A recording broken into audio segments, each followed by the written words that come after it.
I've been reading books of old, the legends and the myths, Achilles and his gold, Hercules and his gifts, Spider-Man's control, and Batman. The earliest forms of music were probably drum-based, percussion instruments being the most readily available at the time.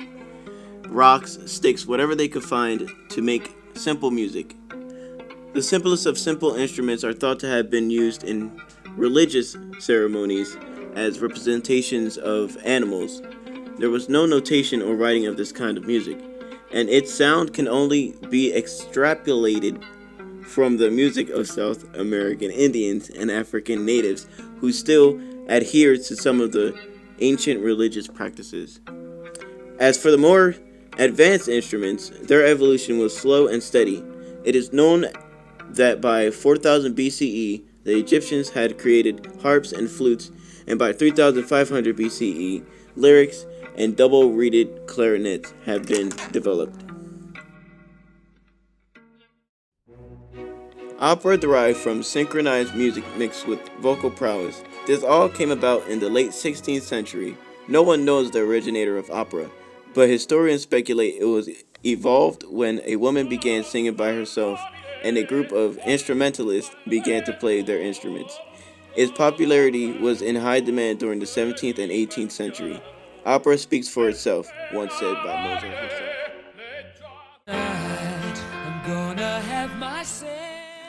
Classic rock started in the 1950s with numerous rock artists like Chuck Berry, Elvis Presley, Ray Charles, and many more. As rock became more popular, the bands like the Beatles, the Beach Boys, and Aerosmith came around and changed rock completely, which inspired other artists like David Bowie, Queen, and AC/DC to try some of their own style. As time went on, new bands came out like Nirvana, Guns N' Roses, and made rock what it is today. Wading in the water, wading in the water.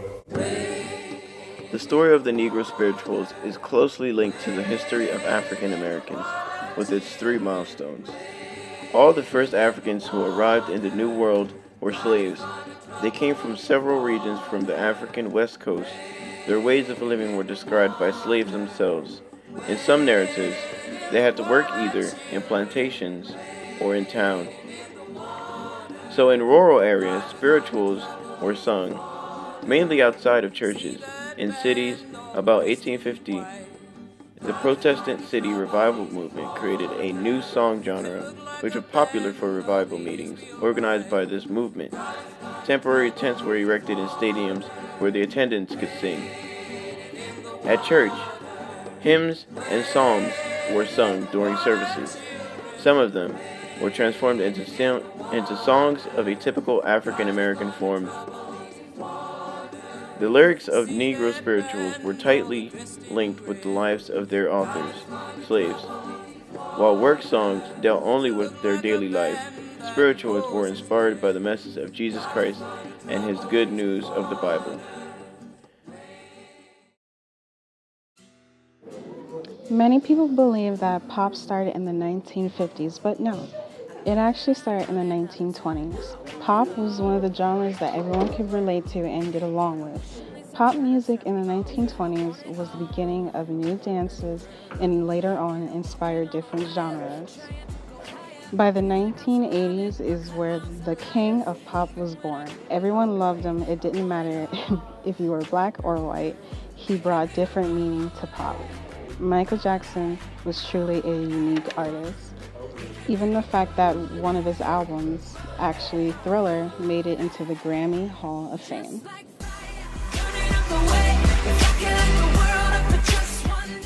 Electronic dance music is surging to the forefront of mainstream taste.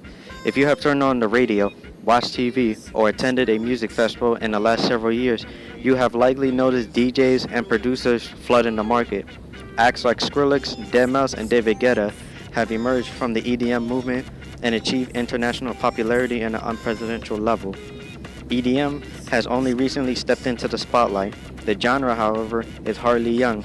It began as an underground movement in the 1980s, similarly to how hip-hop crossed over into the mainstream in the late 1990s and 2000s.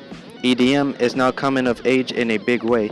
A generation of music fans are shifting their musical gaze from the hip-hop driven popular music that dominated the 2000s to the polished sound of house, trance, dubstep, glitch, break, and the dozens of other subgenres that fall under the umbrella of EDM.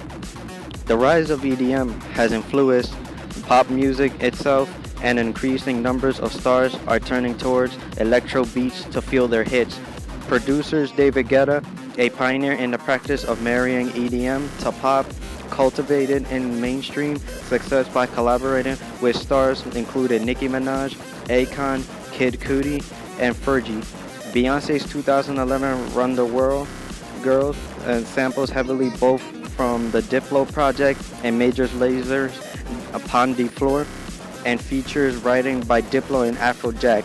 Other examples including the dubstep breakdown of Britney Spears' Hold It Against Me and the Avicii Levels sample and Flo Rida's Good Feeling. According to Forbes magazine's dance music converges with pop music has made it more accepted as well as opened up in the genre to a host of new listeners. Pop fans are in effect easing into EDM through a genre that are already familiar and comfortable with. A symbiotic relationship has developed such that EDM artists gain access to a wider fan base while pop artists feed off the fresh hype surrounding EDM.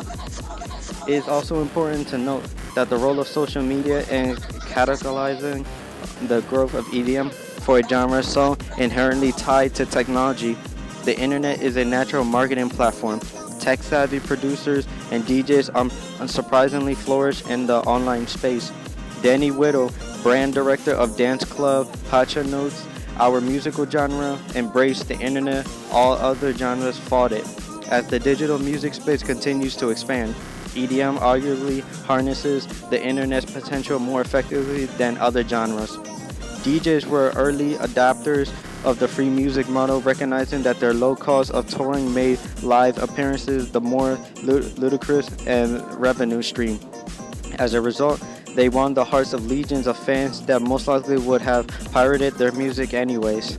The strength of EDM online culture has even led to one of the few successful alternatives to iTunes. Beatport is a popular music store especially for DJs that provides digital music formats and music discovery tools. The flurry of attention surrounding the business of EDM demonstrates the current power of the genre and the direction of which key voices are betting it will go. The trend has attracted the attentions of entertainment modules and entrepreneurs across the world. Dubstep is a genre of electronic music and dances that originated in South London, England. It emerged in the late 1990s for America as development with a lineage of relative styles such as two-step, dub, techno, drum, bass, jungle, and even a little bit of reggae. But sometime in 2008 for America, a famous artist named Sonny John Moore, who had been a solo artist for quite a while, actually gave a new meaning to dubstep. He started performing songs in clubs in Los Angeles, and he is known as Skrillex.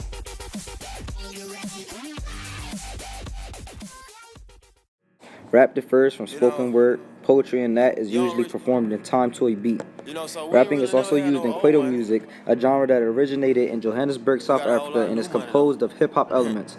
Another form of rap that predates hip-hop was boxer Muhammad Ali's rhythmic poetry used to taunt his opponents in the 1960s and 1970s. Hip-hop has had an overwhelming influence on the black community in America, as well as a society as a whole. Hip-hop is more than music. Hip-hop is a culture. Over the past 3 decades, hip-hop has influenced and uplifted America, speaking up for generations and providing a voice to a group of people trying to deliver a message. Opponents of the hip-hop culture argue that the music is aggressive in nature and promotes social rebellion. However, provocative lyrics do not negate the fact that hip-hop is a vocal outlet for many people in America. Hip-hop has provided a platform for MCs and rappers to express their opinions about society, the government, and the treatment of African Americans in America for decades. This outlet is crucial for the uplifting of the black community and would benefit society entirely if people opposed to hip hop tried to embrace the culture rather than attack the culture.